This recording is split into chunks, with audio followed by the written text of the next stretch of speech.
Audio Jungle.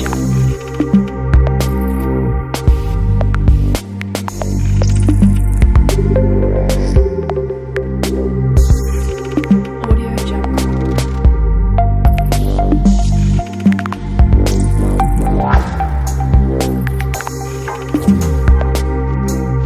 Audio Jungle. Kinshasa, capitale de la République démocratique du Congo, pays de Patrice Emery Lumumba, pays de Joseph Kasavubu, pays de Simon Kimbangu, aujourd'hui hérité par ses propres fils, Félix Antoine Tshisekedi Tshilombo, Joseph Kabila Kabange, Martin Fayulu, Moïse Katumbe. Mesdames et messieurs, merci de vous savoir très nombreux devant vos smartphones, devant vos ordinateurs. Merci également de s'abonner massivement sur votre chaîne YouTube Cortège de Presse TV. Merci également à tous nos internautes des États-Unis. Vous êtes partout en France, vous êtes à Kinshasa, vous êtes au Congo-Brazzaville, au Gabon, partout en Afrique, en Europe, partout où vous êtes. Merci de vous savoir très nombreux en train de suivre cette émission Cortège de Presse. Cette émission est créée pour les jeunes qui réfléchissent autour des questions qui gangrènent la situation socio-politique de la République démocratique du Congo et partout ailleurs. Voilà, mesdames et messieurs, avant d'aller plus loin, nous allons parler de Kinshasa. Nous allons parler de l'exécutif provincial de Kinshasa. Comment Kinshasa est géré. Premièrement, nous avons un gouverneur Oyo, appelé ça qui va ordre. Appelé si ordre et que ba vendeur nyonso tout ya sachet ba te kalisusu te ngumba ya Kinshasa. Décision wana elinko lobake même yé mokonzi ya mboka, mokonzi ya ville, premier citoyen de la ville à Kinshasa, Gentini Ngobila. Akoye baso loro ko sala ngumba Kinshasa te, mesdames et messieurs. Lorsque vous prenez une loi, vous décidez loi est en vigueur, est applicable dans la population. Il faut que cette loi réponde aux aspirations des Congolais. Il faut que la loi est conforme à la réalité. Parce qu'on ne peut pas respecter l'ordre de la chef sans que l'ordre, tant qu'ils ont mal donné, ça ne peut pas se faire. Et là, vous avez Kinshasa, il y a Makasi, vous avez touché en côté. Par exemple, usine, il y a fabrication de cigarettes. Parce qu'ils sont plus forts. Parce qu'ils sont plus forts. Bango même, vous avez des cigarettes, vous avez commis dans la maquette, emballage, fumeur est préjudiciable à la santé. Voilà, c'est ça les problèmes qui se posent. Fumeur est préjudiciable à la santé. Voilà, ils ont interdit, qu'il y a Kinshasa, là où les gens ont beaucoup la famille, peut-être dans le commerce, il y a maille. Gentini Ngobila Kinshasa, c'est comme si place à la Yumbi, où il y a un crime contre l'humanité, la guerre, les lots, Yumbi, mais un peu pour l'andelaïté. Kinshasa, pour gérer, il faut gestion et répondre aux aspirations il y a pas Congolais. C'est que j'ai toujours dit que République démocratique du Congo est un pays béni par l'Éternel, maudit par la mégestion. Il y a pas propre dirigeant à Mboka. Bateau yo pekisi bango. Cela prouve que non, messieurs les gouverneurs, vous n'avez pas un cœur d'homme. Lorsque vous avez la décision, vous avez moté maté. Vous avez raisonné tes populations, degré à pauvreté aux gens na bango. Et dans la maman oyo bazo beaucoup la bana na bango na mombongo ya mai. Ba maman oyo ça yango ba vivre te. Bana bango otanga na ba université par-ci par-là, ozo interdire. En tout cas, auto senga na ba congolais parce que c'est une loi mal donnée doit être refusée. Il faut boya yango, bo telemela yango parce que ils ont répondre na aspiration ya ba kinois te. Et puis il y a un gérard qui note à Outaka Yumbi, la guerre et Salama Kuna Babitumba. C'est un kamikaze au gérer ville à Kinshasa. C'est ça le problème. C'est ça. Et puis, parmi l'exécutif quinois, il est parmi ceux qui gèrent la ville, province de Kinshasa, Baza beaucoup plus connu dans le monde musical. Autant que André Kimbuta. Nerombu, Gentini Ngobila. Maintenant, genre ya bato bongo Kinshasa et ko décoller comment. Problème ya Zando. Bokangi Zando. Bozu contrat pour batonga marché mususu. Président de la République il paye Félix Antoine Tshisekedi Tshilombo akoloba ke non bozo conclure na marché sans appel d'offre. Oda ko se moquer na ba Kinois. Ko se moquer na ba Kinois. Parce que Gentini Ngobila comme une familiarité à une Félix Tshisekedi, c'est pour cela pouvoir gestion à Kinshasa ils ont très mal géré aujourd'hui. Kinshasa ils ont reculé toujours parce que nous avons un gouverneur où il y a bongoté, où il y a des décisions selon lui, où il y a des décisions comme un kamikaze. Ce qui s'est passé dans Yumbi solution Zouama Tete les lois que gérer sous Kinshasa. Mboke ko décoller comment? Tout ça parce que bazan orchestre mo ba yemba Fachi Béton na Félix Tshisekedi.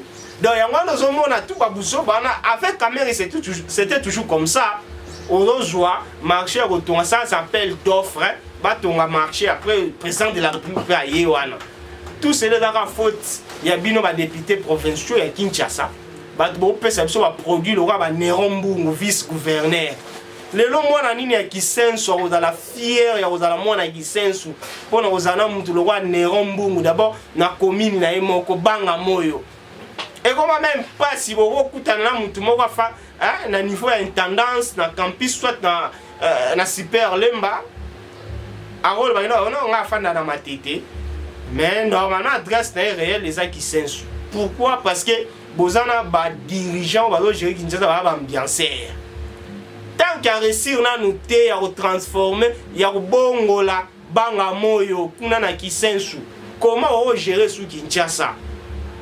Comment on gérer Kinshasa mutabombo pesier azala vice gouverneur ya Kinshasa.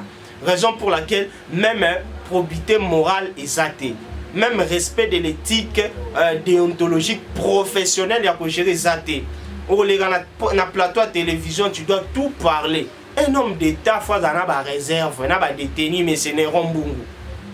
Na sepeli makasi ya koyoka décision que lelo ba longolio parce que gestion na za ki calamiteuse messieurs. L'argent de l'été donc n'est pas en bas. Ya yo surtout ya yo qui n'aura na ba rançon Nerombu ba embio par-ci par-là réalité exacte. Kinshasa se décoller toujours pas. Kinshasa est comme une ville la plus sale en Afrique. Pourquoi? Parce que malédiction toi non Yarozana ba vice gouverneur Yarozana na ba ancien vice gouverneur le roi ba Nerombu. Gouverneur le roi là Gentini Ngobila. Pays ont marché bien té. Gentini Ngobila c'est un kamikaze. Crime azara lango kuna na este. Na Yumbi. Yango alinga gérer ngwa na Kinshasa y compris na président Félix Tshisekedi complicité. Comment pouvez prendre marché ya rotonga zando sans appel d'offres? Et là on s'est manqué na bakinois mesdames et messieurs. Et ça gravement on s'est manqué na bakinois. Je suis Félix Tshisekedi. Moi j'étais parmi ceux qui étaient contents de voir notre propre fils du pays aux affaires. Mais aujourd'hui je suis un homme de plus décis. Je suis un homme de plus décis. Il y a romona ndenge mboka mobimeko tambola. Toujours des promesses imaginaires non réalisées. Aujourd'hui, tu n'a plus de 2 ans et demi. Tu as même 3 ans. Rien ne marche comme il faut. Président Félix incompétent. Trop de légèreté autour de lui. Trop de légèreté.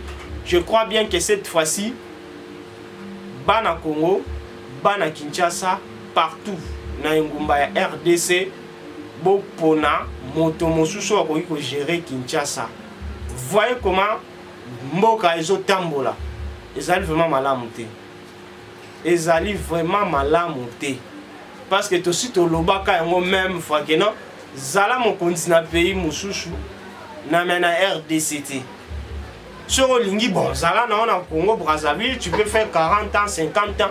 M'to mal à l'aise mais ah même na 5 ans pas ma gestion les hommes avec to étaler en haut. To étaler en haut partout.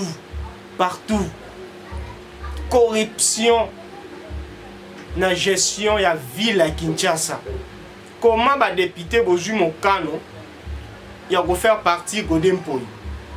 Président assemblée provinciale à Kinshasa. Oyo gestion les qui toujours déclaré mauvaise gestion de la ville, contrôle Il y a un gouvernement provincial, contrôle trop faible. Les pays ne marchent pas.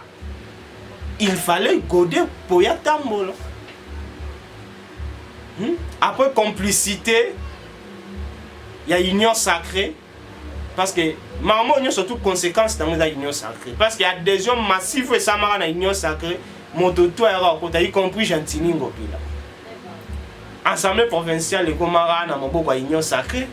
Mike Mukeba est vivant, mais aujourd'hui, ceux qui godem poi, mention nae, pétition est rejetée, c'est grâce à l'union sacrée. Le va maintenir toujours un incompétent dans l'Assemblée provinciale de Kinshasa. Voilà comment le pays est au tambour. Jusqu'au jour d'aujourd'hui, le pays est toujours déconnecté. Au niveau de l'Est, insécurité très grave. Très grave. Parmi les missions régaliennes d'un État, c'est toujours sécuriser sa population. Mais jusqu'au jour d'aujourd'hui, la population n'est pas sécurisée. La population n'est pas sécurisée. Tozo vivre wapi, mbogozo kende wapi. Ça, c'est les problèmes. Oyo, solution jusqu'à aujourd'hui, ils ont toujours une sanction électorale. Kinshasa est géré par les incompétents.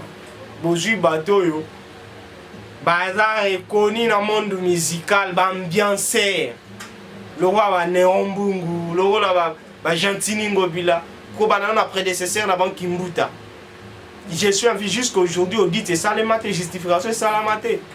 Hein? Direction des recettes à Kinshasa. DGRK. Nancy Kimbuta, Patrick Kimbuta à la tête. Maman, moi Sinaï, maman Yvette Kimbuta. Jusqu'au jour d'aujourd'hui, tout de suite, c'est Banatene qui chasse tout Nakao. Oya kinaki tika kinini oya koti atiki oya koti amoni nini pe vision na ezanini tala ne pe ezo basculer.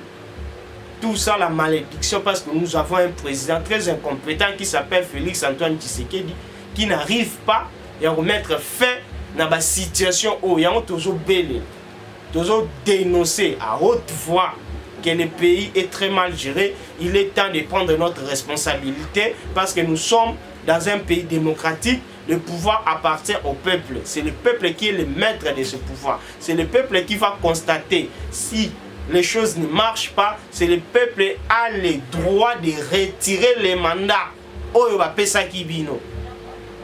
C'est le peuple. Parce que vous gérez au nom du peuple.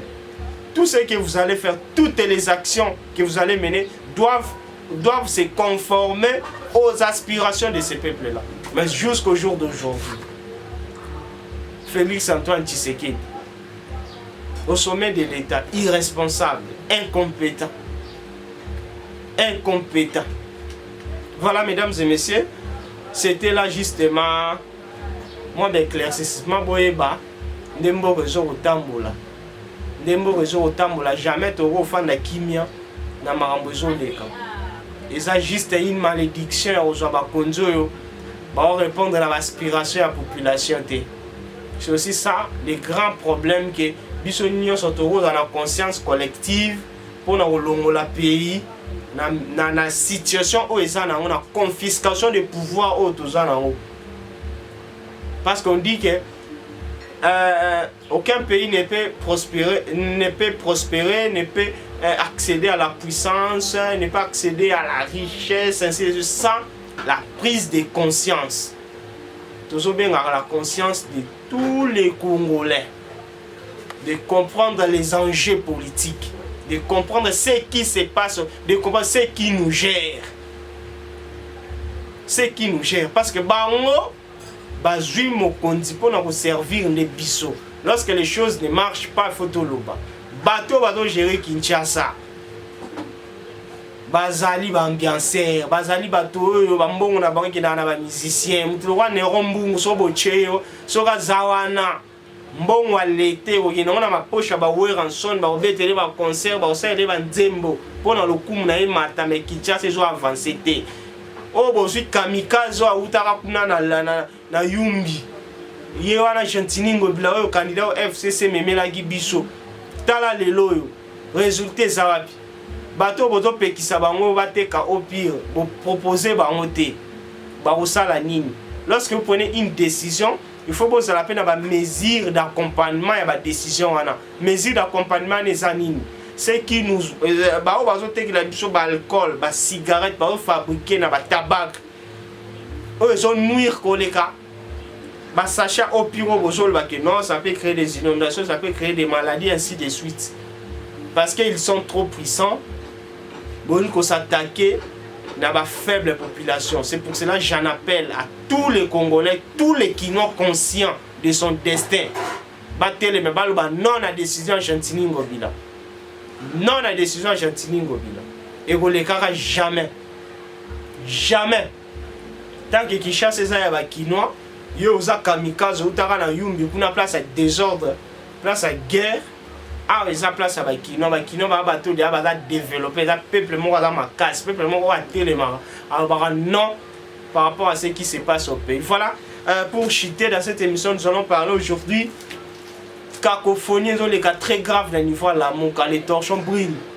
Tu éviter la mouka comme le rôle à Wenge. Côté Fayoulou, comme BCBG. Côté Katumbi, na Bemba.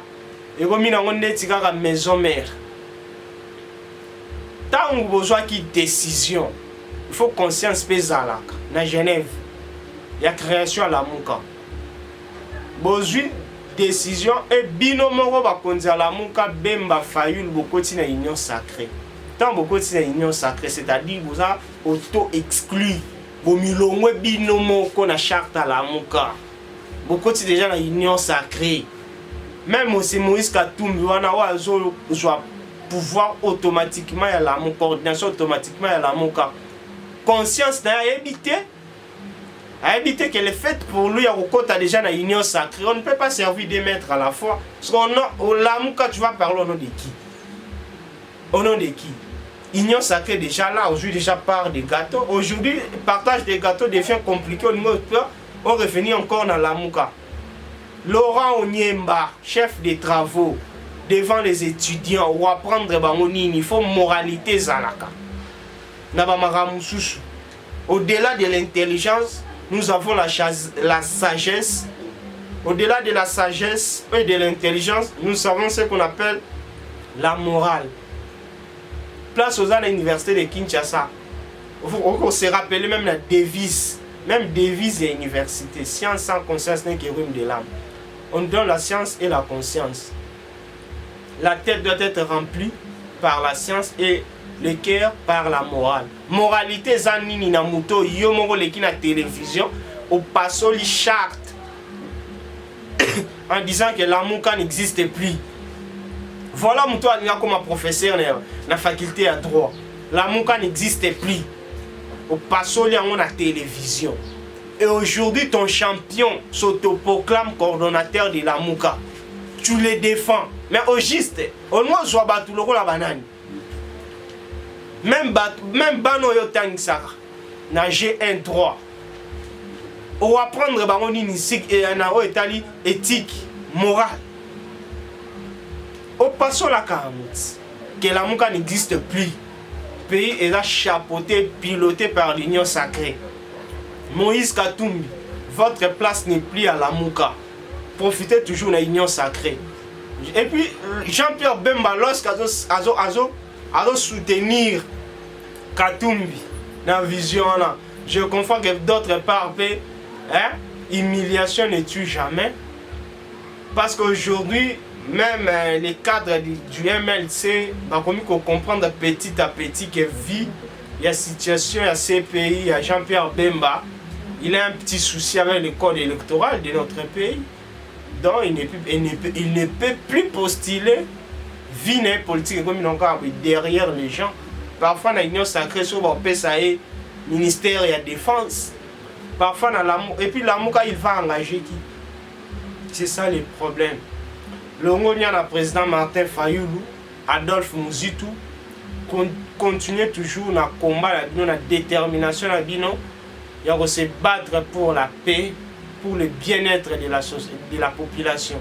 Moïse Katumbi, lorsque tu as déjà opté pour une république, une opposition républicaine, je ne sais pas, ça signifie quoi être une opposition républicaine dans la mesure où la République elle-même n'est pas sérieuse.